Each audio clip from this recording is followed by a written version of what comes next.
Yo, first and foremost, what's going on, guys and gals? Welcome to another One Piece video, man, by yours truly, Synsei Inc. So happy for you guys to be here, man. It's a pretty good day, man. It's a beautiful day, and I was just thinking earlier. I was on Twitter. I was in Spaces.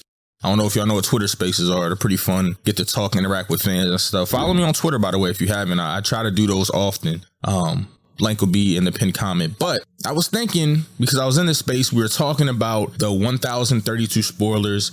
Yes, I do read spoilers now because I kept getting spoiled. And I'm like, if I spoil myself, it's okay. But I don't like getting spoiled by other people. So I just started reading them. But we were talking about Zoro, and not in correlation to the spoilers. So don't worry, I'm not spoiling any of you guys. But we ended up talking about Zoro and Sanji because you start talking about One Piece, and next thing you know, you're talking about Zoro and Sanji, and we started speaking about their power-ups, things that have been happening. Of course, we got into a conversation about Enma. We got into conversations about Sanji, his transgressions, him evolving with this German technology. But it kind of gave me an idea to speak a little bit about what I think could happen next in this King of Zoro fight, because although Sanji just had a power-up and Zoro kinda had one similarly, with the whole like pseudo conquerors moment, and it was a conquerors moment. I'm not taking that away from him, but it made me think that since he's kind of struggling with King right now, that means he might get another power up. That's what we're here for today. But before we get into the power up business, make sure y'all power up the video by liking it, commenting, sharing it if you'd like to, if you do enjoy the video. And if you want more One Piece content like this, make sure to subscribe and turn on post notifications. Let's get into the video.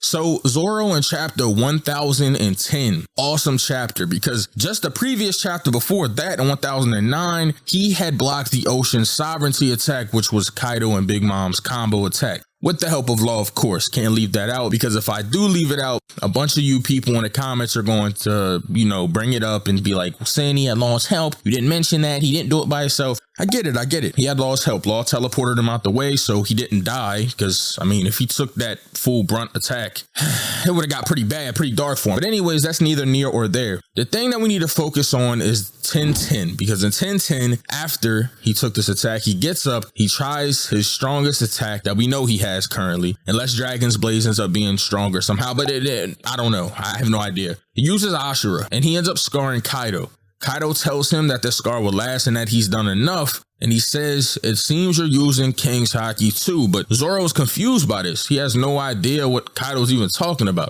He's like on his Drewski tip. He's like, what do you mean by that?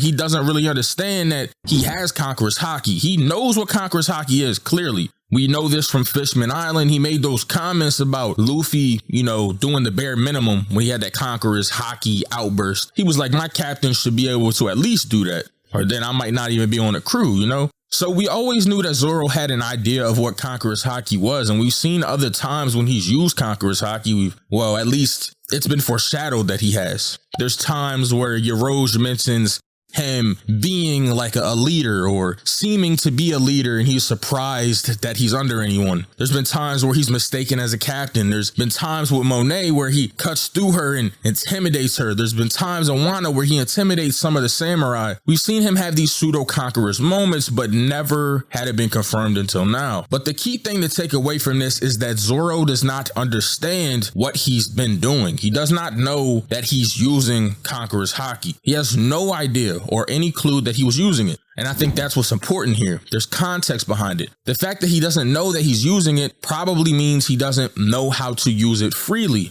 Now, when you look at some of these top tiers, and you could name a bunch of people and make a bunch of assumptions, but we don't have a ton of people that are confirmed to have this, just very good evidence. We do know that Kaido uses it. We know Big Mom has used it. We know Luffy has used it. We know Yamato has used it. They are confirmed people to have used coding. And of course, Zoro too. We know that for sure. But there are some other people.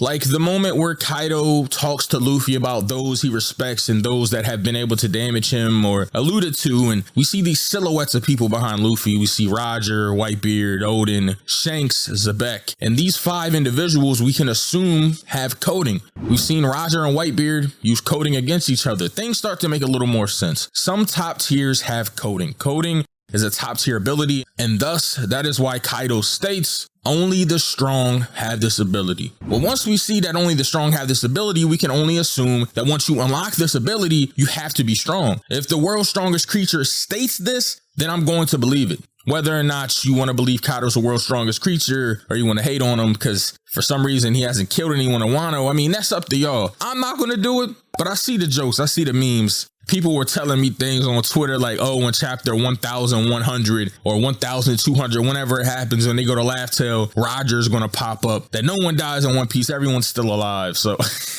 so when I hear these jokes, I'm like, oh man, they trying to downplay my man Kaido because he hasn't killed anyone in Wano. And that's like an entirely different conversation that I might like go into at some point. But nonetheless, Kaido's the world's strongest creature, and I do respect his opinion on things, especially when he says anything about strength. I mean, it's like, okay, he's probably being serious. So with that being said, I think the next thing that we're going to see from Zoro isn't some magical thing with his eye or some like super Saiyan mode with his haki when his eye opens up. It's not going to be anything like that. I think that his power up is simply going to be him understanding Conqueror's coding and being able to utilize it freely. At least that's what I think. Because once he can use it freely, he'll start to understand his flow of haki better. He'll start to be able to flow his haki better, of course, because he's just freely doing this, and he will be a force to be reckoned with. I mean, look at Oden, right? Now, with Oden's, I think it was something Paradise, his ultimate move or whatever he did against Kaido that scarred him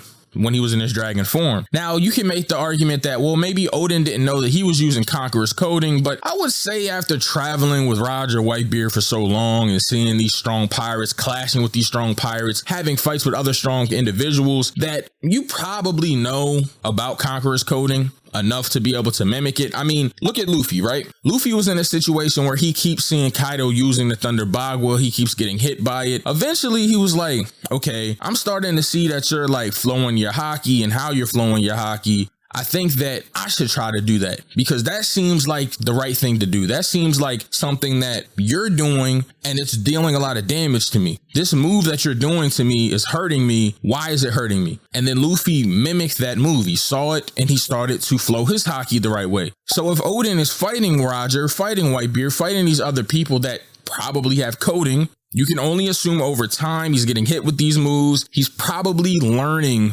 how to do the same thing similarly. Eventually, you're going to get hit with something or you're going to get hurt by something enough times to the point where you're going to start wondering about it. How is this happening?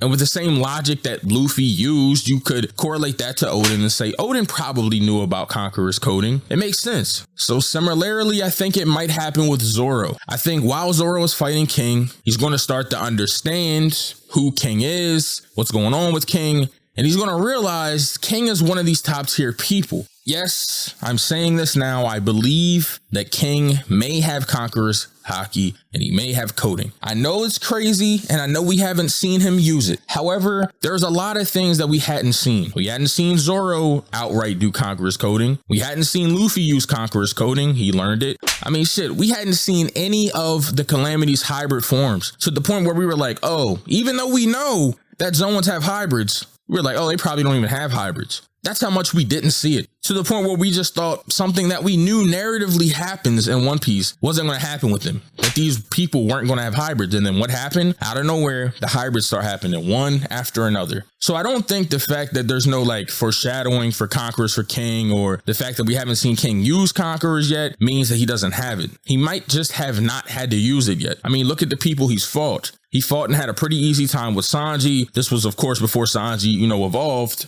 So, got to give some slack to my man, Big Sanji. But also, besides Sanji, we really hadn't seen anyone give King a run from his money. But we do know that Kaido values King. King is very strong. King is doing a very good job against Zoro. And we know that Kaido took King and only King to Marineford, through the Viver cards. So King is a force to be reckoned with, and he is probably the second strongest at this point, I would assume, in the Beast Pirate camp. Him having Conqueror's haki, I mean, it makes sense. Yamato has it. A lot of other people that are, second strongest or right hands have Conqueror's haki. So him having it wouldn't surprise me, especially since he's the last of his race. And if we find out that he's like the leader of his race, or he was the king of his race, or maybe an heir to be the leader of his race, that would have like the whole king thing behind it. And then, we would have more evidence, because a lot of people like to say, well, he's not a conqueror, really. Like, he's not a king of anything. He doesn't have any ambitions. He doesn't. And that's the excuse a lot of people like to make. And I get it, because it does make sense. Like, conquerors need to have something. But him being an heir, or maybe the leader of his race, the last of his race, like, I think is a strong enough semblance that he could have Conqueror's Haki, and him using it against Zoro, Zoro realizing what this Conqueror's coding is, and then doing the same thing Luffy did, the same thing Oden probably did, mimicking the coding.